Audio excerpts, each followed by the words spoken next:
యేసు ప్రభు ఎక్కడికైనా వచ్చాడు అంటే ఆయన ఒక ప్రణాళికతో వస్తాడు. ఒకటి, ఆయన వచ్చాడు, శూన్యంలోకి వచ్చాడు. అన్నాడు ప్రభు, నాకొక ప్రణాళిక ఉంది, నాకొక ప్లాన్ ఉంది, నాకొక పని ఉంది. ఏంటో తెలుసా?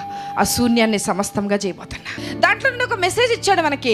శూన్యాన్ని, నోరు లేని శూన్యాన్ని, ప్రార్థన లేని శూన్యాన్ని నేను సమస్తముగా చేశానంటే, ప్రార్థించే నీ జీవితపు శూన్యాన్ని కూడా నేను సమస్తముగా చేయగలను. కనిపించట్లా, అందరికీ నీళ్ళే కనిపిస్తున్నాయి నీ జీవితంలో. రోజు వాడే నీళ్ళే. రోజు దారమ్మటి వెళ్ళి వాళ్ళు కాళ్ళు కడుక్కుంటారంట ఆ నీళ్ళతో. ఆ నీళ్ళే కనిపించినాయి. తెమ్మన్నాడు ఆ నీళ్లు, పోయమన్నాడు ఆ నీళ్ళు కుండల్లో. అదే నీళ్లు ద్రాక్షరసంగా మార్చబడ్డాయి. అంటే ఆయన వస్తే పనికిరాని నీళ్లు పనికొచ్చే ద్రాక్షరసంగా, జబ్బుని కట్టే ద్రాక్షరసంగా మార్చబడతాయి. ఎండిపోయిన ఎముకల మీదకి వచ్చాడు. ఎందుకయ్యా వచ్చావు? పనుంది నాకు. ఏంటో తెలుసా పని? ఆ ఎండిపోయిన ఎముకలకు జీవాన్ని